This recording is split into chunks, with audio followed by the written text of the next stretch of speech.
nothing in the end. Because all my friends who have PhDs in California, they all are sick and dying. So I don't know what they read those books for.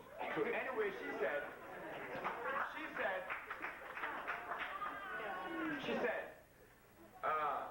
when I put clothes on, like I'm suffocating, and I tell my father, but he don't believe me. He thinks I'm vulgar, but I feel like I'm suffocating. I have to grasp for breath. So what's happening? The African, when he lived in Africa without no clothes, his skin and his pores was digesting the oxygen to feed his body.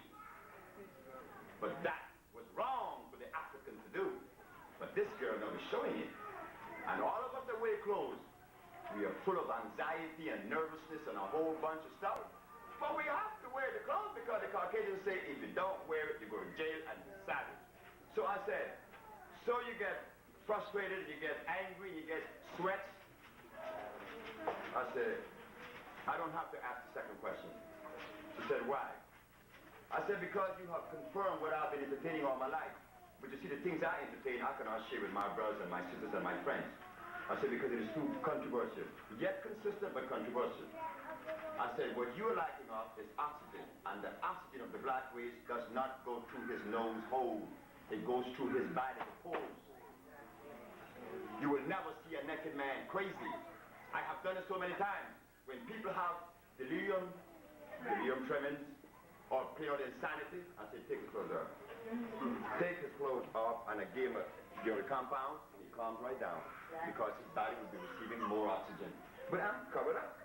All you see is my hands from hair to hair, and from hair to hair. My cells are dying under there. Do you know what happens when cells are deprived of oxygen? No, you don't know. You don't know.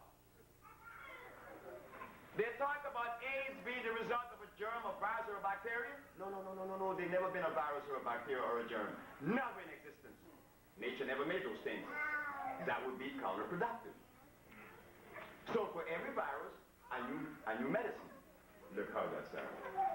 If you take a healthy man and lay him down on a bed, and don't move him for 1 month, raise him up, and behind his back you have a bed so that big, with microbes eating him out.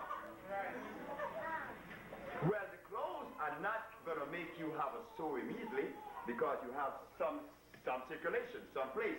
But your skin is going to begin to deteriorate. And they call it wrinkles. Deprivation of oxygen causes cell erosion. Cell erosion is uncontrolled mitosis.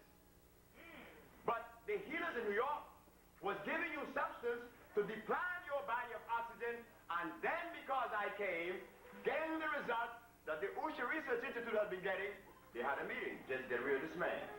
What does that say about the healers today? You see what happens when information comes. The nervous system tells you when that information is right. There is something in you, even if you deny that information, you're going to pay. You see, I know, I'm a recipient. You see, when I heard the information, I want to fight it for a moment with Ms. Holloman when she said, go back and do research in industrial agriculture. But now, when I give the information, I get anger. What do you mean, brother? I can't count. Where you get your information from? Don't even do that one, because I have never been to any school. So my information did not come from a white man. Come on with it. It came from a mom, from a mama, you know? And it's there we're allowed to eat. So now we face it with our children. If our children now are to eat good, what are they going to eat? So we're going to have to now design a diet, which we have at the Usha Institute, a diet that is not as consistent as the African, but it would cause no deterioration or less deterioration of the cells. But if our children drink that cow milk and eat that sugar consistently and eat that meat, whether beef, lamb, or whatever, so what? We're not interested because we're not interested. I call the NAACP. They say, I don't want to hear your philosophy. I said, sir, I have no philosophy. What do you mean you don't have a philosophy? I said, sir, if I had a philosophy, it may differ with life itself, then I would be in danger. But if I have no philosophy and join life procession, I'll be saved. So, sir, I'm giving you something from life procession. I cure all the diseases they say are incurable. He said, I don't want to hear it. Slam the phone down. I called Dr. Whitten Detroit, who is head of the Sickle Cell Research Foundation. I said, Dr. Whitten, I cure sickle cell. He said, you cure sickle cell? Big deal. I'm not interested. Slam the phone down. I went to Howard University, and I told Dr. Castro. Dr. Castro happened to be from Ecuador. He is head of hematology. I said, Dr. Castro, I cure sickle cell, and I heard that you are head of hematology. He said, you cure what? I said, I cure sickle cell. You see, I am not, I told you, I am uncompromising. When I know something, I'm going to tell you. If I don't know that something, I'm not going to tell you because I don't know. When I know, I know. I do not live in the zone of belief. I believe I saw Ali. No. Sebi, did you see Ali? No. Did you see Ali? Yes. Definite. Did you see Ali? Well, I believe. I'm not certain, isn't it? Where belief is uncertainty. And I do not live in the realm of uncertainty. Either I know or I don't know. But what happened? My race, my people, you, many of us, live in a zone of belief. So when I come with reality, it's going to be a challenge. So he said to me, have you written a book? I said, sir, why? Well, you know, if you haven't written a book, how would I know what you're doing? I said, I could bring you 5 patients right now in D.C. could show you that they had sickle cell no longer have it. That's proof enough, isn't it? Why need a book for that? I said, have you written a book? He said, I've written 3 books. I said, do you cure sickle cell? No.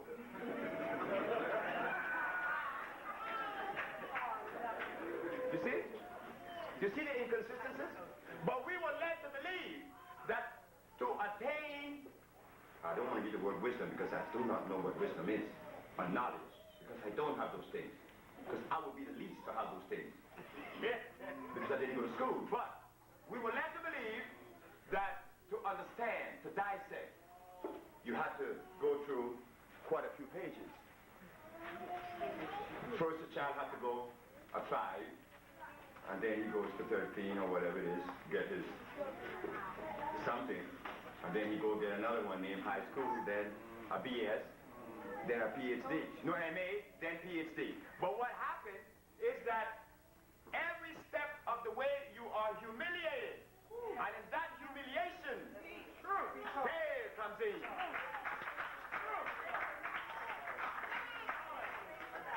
If I have a 5th grade education, I look down on the one who had 1st grade. If I have a high school diploma, I look down on the one who didn't have high school diploma. If I have a BS, I look down on the one that didn't finish high school or didn't have a BS. If I have an MA, I look down on the BS. If I have a PhD, I look down on the MA. But now that you have the PhD, you know who wrote the philosophy and the paper and the perspective that gave you the PhD? A white man. So you're humiliated, whether with the PhD or the MA or no school at all. Well, I prefer to take the non-educated because then I am free. I am the product of my mama. So we're not going to do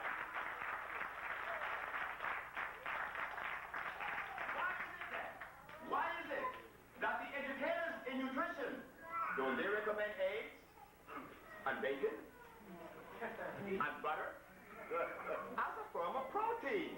Well, brother, a very intelligent argument. Brother, no, I'm not going to use a brother in the sense. I'm going to go back to Washington. Dr. Steinberg and Dr. Gluck. There's a young sister by the name of Akila Strauss suffering with sickle cell anemia since she was born. The father brought the child to me at 2 years sickle cell, and said, Dr. Sebi, I want my little girl to be treated by you. So he snatched the little girl from the hospital, brought her to me, and hid her in Maryland. And we treated the little girl.